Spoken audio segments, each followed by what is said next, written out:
हम बहुत पहले से ही as a social creature evolve हुए हैं और एक लंबे समय तक कोई सेटिस्फाइंग रिलेशनशिप हमारी ज़िंदगी में ना होने से या फिर लोगों से दूर होकर अकेले रहने से हमारी फिजिकल या फिर मेंटल हेल्थ दोनों पर ही इफेक्ट दिखती है।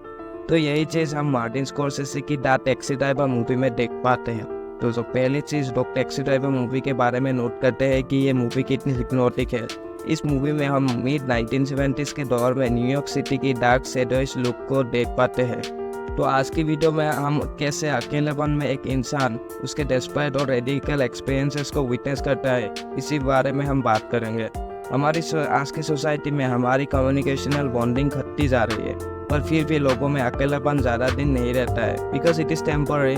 बट कुछ लोगों में ये एक्सपीरियंस बहुत दिनों तक सस्टेन करता है और इसी कारण उनके बिहेवियर को भी चेंज कर देता है, जिससे वो खुद भी अकेले हो जाते हैं। तो चलिए दोस्तों, आज की वीडियो को यही शुरू करते हैं और जानते हैं इसके बारे में और डिटेल में। तो इस मूवी में मेन रोल में प्ले करते हुए दिखते हैं रॉबर्ट डी नीरो, जिनको आपने स्कॉर्सेज़ी की बहुत सारी मूवी में रोल प्ले करते हुए देखा होगा, जैसे कैसीनो, गुडफेलस एक्सेट्रा। तो जो मेन कैरेक्टर होता है उसको हम इस मूवी में ट्रेविस के नाम से देखते हैं। उसके दुनिया को लेकर जो सोच होता है या फिर व्यू पॉइंट होता है वो इंटेलेक्चुअल तो बिल्कुल भी नहीं होता है, बट रेदर वो सेलो एंड कंसीडेड है। ट्रेविस अपने लाइफ में एग्जिस्टेंशियल ग्रीफ से सफ़र करता है, but he smart enough to recognise this issues. Travis जो टैक्सी ड्राइव करता है वो एक बहुत ही डिफरेंट किस्म का आदमी होता है। वो रात को टैक्सी ड्राइव की जॉब इसलिए करता है क्योंकि रात को उसे नींद नहीं आती है, और एक वो लंबे समय वाला जॉब को सोच रहा होता है क्योंकि उसको अपने रात की टाइम को स्पेंड करना होता है। He is very alienated and though he is surrounded by people, but still he has no friends.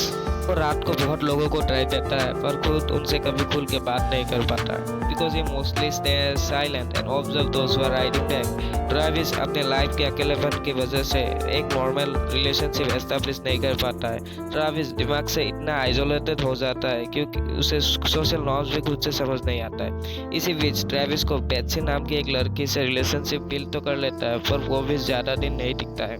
Travis रात में अकेले टैक्सी चलाते हुए प्रोस्टिट्यूशन, ड्रग, किडनैपिंग ऐसे बहुत चीज़ों को एनकाउंटर करता है। ट्रेविस इन चीज़ों से बहुत नफरत करता है और इन चीज़ों और उसका अकेलापन की उसकी नफरत को और भी बढ़ा देता है और उसको एक वायलेंट एंड एग्रेसिव इंसान बना देता है।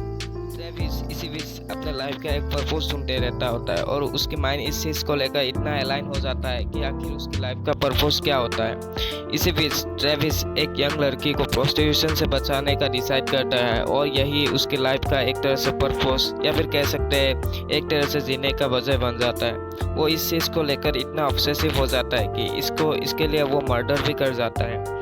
वैसे तो उस लड़की को बचाना बहुत ही अच्छा डिसीजन था, पर उस चीज़ को लेकर ऑब्सेसिव हो जाना या फिर लोगों को खून करना उसको भी वही लो लाइफ पर्सन बना देता है, जिससे वो एक टाइम पर खुद नफरत करता था।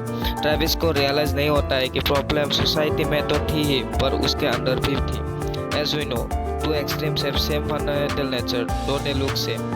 इस मूवी में ट्रेविस लोनली होता है क्योंकि उसकी प्रॉब्लम लोनलीनेस थी, लोगों से नहीं थी। वो लोनलीनेस से सफ़र कर रहा था क्योंकि वो लोगों से एक नॉर्मल या फिर एक हेल्दी रिलेशनशिप बिल्ड नहीं कर पाता था। He goes to the dirty streets because he gets some sort of hit while going there. वो सिर्फ उन्हीं स्ट्रीट्स में जाता था जहाँ पर प्रोस्टिट्यूशन, ड्रग, किडनैपिंग यही चीज़ें होती थी।